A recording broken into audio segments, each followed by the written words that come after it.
ter isso em mente. Nós temos aqui um breve descritivo da composição da lei judaica. O espectador, se interessar de acessar o nosso site, nós temos isso em maior detalhamento. Mas aqui nós temos um compêndio do que é o sistema legal judaico. Okay? Essencialmente nós temos o seguinte: mitzvot doraita, que são os mandamentos escritos. Essa é a chamada lei mosaica. É aquilo que está na Bíblia, né, nos primeiros 5 livros, que são os livros de Moisés. Em seguida a isso, nós temos os chamados maasim. O que são os maasim? São as obras da lei. Guarde esse termo, porque mais adiante vamos falar disso. O que acontecia? Já nos tempos dos rabinos, quando uma pessoa era considerada um tzadik, um justo, e era um grande, vamos dizer, líder religioso, era um grande rabino, era comum que os seus discípulos começassem a difundir as suas práticas, os seus hábitos, como práticas religiosas recomendadas, né? Então, se um rabino tinha um hábito de, por exemplo, logo depois do pôr do sol, acender uma vela, e se concentrar naquela vela, fechar os olhos e fazer uma oração ao Eterno. É claro, é um exemplo fictício. Isso se tornaria, então, futuramente, vamos dizer assim, uma regulamentação para todo o povo. Okay? Sendo que o Eterno, obviamente, não determinou que assim fosse.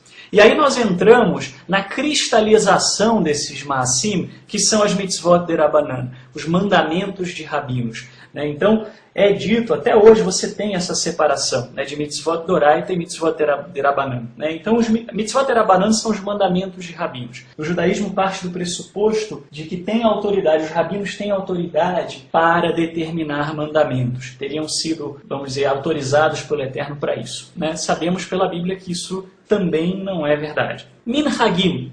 Minhag significa costume. Então você tem, em cima disso aí, você tem alguns costumes que também são agregados. Se você for conversar com um judeu do leste europeu, por exemplo, um judeu ashkenazi, ele tem determinados costumes que variam com relação aos costumes do judeu do oeste europeu, um sefaradi. É evidentemente que esses minhagim, com o tempo, eles também vão se cristalizando e se tornando determinações religiosas. Além disso, vocês têm as leis de cerca, que são as gezeirot. As leis de cerca, elas funcionam da seguinte maneira. Eu costumo dar o exemplo de um carro. Imagine que é proibido você trafegar numa via por mais do que 60 km por hora. E aí o que pensa então, vamos dizer, o governante da cidade? Ora, se eu não quero que os carros cheguem a 60 por hora, e o brasileiro gosta muito de andar acima do limite de velocidade, eu vou colocar uma placa de 40, que é para ver se pelo menos ele anda a 60. Porque se ele transgredir 40, ele não chegou a 60. Dentro dessa mesma lógica, os rabinos começaram a criar cercas para impedir que o povo sequer tivesse a chance de descumprir a Torá. Okay? Só que, novamente, são acréscimos à Torá, à lei, e não à Torá propriamente dita.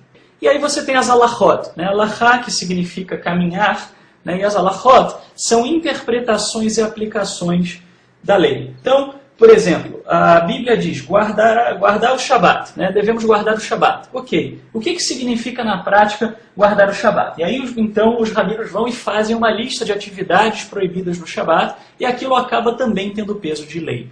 A grande conclusão disso é o seguinte: a lei mosaica, a lei bíblica, representa menos de 10% da lei judaica. E apesar desse sistema ter se sofisticado cada vez mais com o passar do tempo, ainda se nós olharmos para os tempos de Yeshua, para os tempos dos primeiros discípulos, isso ainda era verdade. Isso já tinha começado há algum tempo, já estava se cristalizando. E o efeito disso é muito curioso porque você vê hoje muitos judeus que são seculares, que não seguem uma série de mandamentos porque eles não sabem fazer a separação. Então, como é extremamente pesado e difícil guardar um Shabat dentro de um judaísmo ortodoxo por conta das inúmeras coisas que você não pode fazer no Shabat, ele acaba não guardando o Shabat, porque ele acha que a única forma de guardar Shabat é dessa maneira. Então isso é importante a gente ter em mente quando nós formos entender quais são as críticas que são feitas à lei no Novo Testamento. Será que a crítica é a lei mosaica? A lei que o próprio Eterno estabeleceu? Pensa bem, o Eterno estabelece uma lei e depois ele mesmo critica e diz que aquela lei é morte? Ou será que a lei que está sendo criticada é exatamente a lei dos homens, que foi montada como um sistema eclesiástico paralelo, baseado, porém distante da realidade bíblica? Com isso, nós vamos para a lição número 4. Os opositores de Paulo, de Shaul. Isso é muito interessante porque nós precisamos, para entender Shaul, para entender Paulo, olharmos para o contexto ao qual ele estava se referindo, para os grupos a quem ele estava se dirigindo. Eu extraí então 2 exemplos, a gente não vai abordar tudo, mas é apenas para aguçar a curiosidade mesmo, de elementos que podem contribuir. Então, se nós olharmos, por exemplo, para Gálatas 5:2, Paulo diz: se vos deixardes circuncidar, o Messias de nada vos aproveitará. É uma frase pesada. Se você se circuncida, você perde a salvação. Se o Messias para você não tem nenhum proveito, você perde a salvação. Ao mesmo tempo, se nós olharmos para Atos 16, de 1 a 3, e eu convido depois o telespectador a abrir esses textos e olhar por si próprio, Paulo circuncida Timóteo.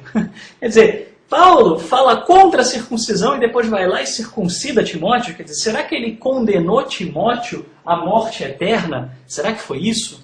Se nós olharmos para os seus opositores, nós temos uma dica dentro do próprio Novo Testamento. Vamos olhar Atos 15:1, diz assim: então alguns que tinham descido da Judéia ensinavam assim os irmãos: se não vos circuncidardes conforme o uso de Moisés, não podeis salvar-vos. Repara que coisa aqui, né? Os opositores de Paulo, provavelmente tinham vindo de uma seita farisaica, estavam afirmando que se as pessoas não fossem circuncidadas, elas não seriam salvas. Ora, se você faz isso, aí de fato o Messias não aproveita para nada, não é proveito para nada. Porque se você é salvo pela circuncisão, para que o Messias? E mais, a lei de Moisés não diz em momento algum que circuncisão é requisito de salvação. E isso é até explorado por Paulo, né? Porque ele diz que Abraão foi chamado antes de ser circuncidado. Isso não anula o fato de que Abraão se circuncidou, mas ele foi chamado antes. Então, a salvação não pode vir pela circuncisão. Então, nós vemos aqui que essa é justamente a conclusão de Paulo. Paulo era contra o acréscimo antibíblico da tradição e não contra a prática da circuncisão em si, senão ele não tinha circuncidado Timóteo. Isso é muito importante a gente entender.